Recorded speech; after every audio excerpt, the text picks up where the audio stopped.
Միացյալ Նահանգների նախագահը Սաուդյան Արաբիա կատարած այցի ընթացքում հայտարարել է, որ մտադիր է չեղարկել Բաշար Ասադի կառավարման շրջանում Դամասկոսի դեմ սահմանված պատժամիջոցները։ Դոնալդ Թրամփը նշել է, որ դա պետք է հնարավորություն տա Սիրիային հզոր երկիր դառնալ։ Սպիտակ տան ղեկավարը հավելել է, որոշումը կայացրել է Սաուդյան Արաբիայի թագաժառանգի եւ Թուրքիայի նախագահի հետ Սիրիայում ստեղծված իրավիճակը քննարկելուց հետո։ Սիրիան այնքան տառապանք ու մահ է տեսել, հուսով եմ նոր կառավարությանը կհաջողվի կայունացնել երկիրը եւ պահպանել խաղաղությունը։ Իմ վարչակազմը ցանկանում է վերականգնել Միացյալ Նահանգների եւ Սիրիայի միջև բնականon հարաբերությունները, շեշտել է Դոնալդ Թրամփը։ Նա տեղեկացրել է, որ Միացյալ Նահանգների պետքարտուղարն այս շաբաթ Թուրքիայում կհանդիպի Սիրիայի արտգործնախարարի հետ։ Սաուդյան Արաբիայում արդեն տեղի է ունեցել Թրամփի եւ Սիրիայի առաջնորդ Ահմեդ Ալ-Շարայի հանդիպումը։ Սա երկու երկրի առաջնորդների առաջին հանդիպումն է վերջին 25 տարվա ընթացքում։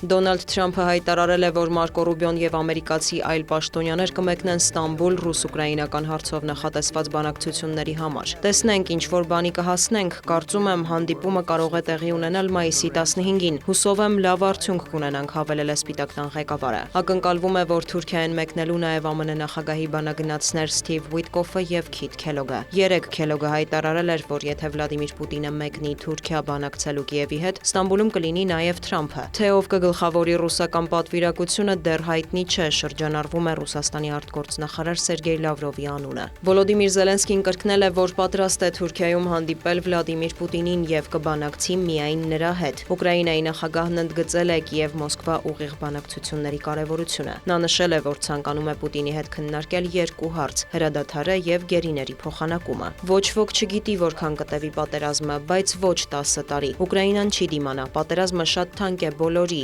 եւ մեր եւ թշնամիների համար, ընդգծել է նախագահը։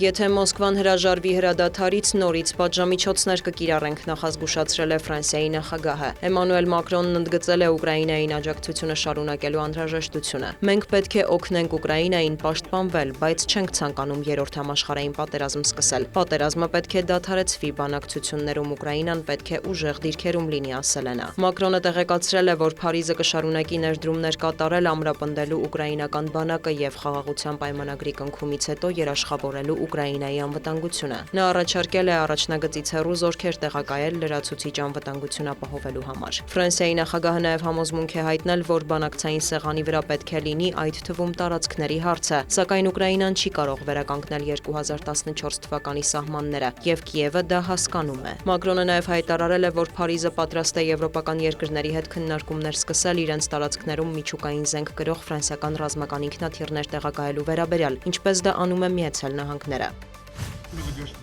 Բենյամին Նեթանյահուն հայտարարել է, որ Իսրայելի բանակն ամբողջ ուժով կմտնի Գազա։ Առաջիկա օրերին կանենք հնարավոր է գործողությունն ավարտելու համար, ինչը նշանակում է Համասի ջախջախում եւ ոչնչացում, ասված է Իսրայելի վարչապետի գրասենյակի հայտարարության մեջ։ Միևնույն ժամանակ Իսրայելի վարչապետը Թել Ավիվում ԱՄՆ նախագահի բանագնաց Սթիվ Ուիտկոֆի հետ հանդիպումից հետո հրահանգել է պատվիրակություն ուղարկել Կատար Գազայի հատվածում կարգավորման եւ պատանդների ազատարձակման շուրջ բանակցությունները շարունակելու համար։ Վարչապետի գրասենյակի տվյալով Ուիտկոֆի հետ հանդիպման ընթացքում քննարկվել է գերիներին վերադարձնելու ամերիկյան ծրագրի կյանքի կոչման վերջին փորձը, մինչև ռազմական գործողությունների ընդլայնումը։ Նշվում է, որ բանակցությունների ֆոնին հրադադար չի հայտարարվելու։ Հայտնի է, որ Գազայի հատվածում զոհերի թիվը հատում է 52,000-ը։ Մարդասիրական մատակարարումների ընդհատման պատճառով տարածաշրջանում հումանիտար ճգնաժամ է։ ՄԱԿ տվյալով շրջափակման հետևանքով թերսնումից 57 երեխա է մահացել։ Էմանուել Մակրոնը հայտարարել է, որ պաղեստինցիները բախվում են ջրի, սննդի, դեղորայքի պակասի։ Բժիշկները չեն կարողանում օգնություն տրամադրել տուժածներին, վիրավորներին դուրս բերել եւս հնարավոր չէ։ Այն, ինչ անում է Իսրայելի վարչապետը, ամոթալի է, եզրափակել է Ֆրանսիայի նախագահը։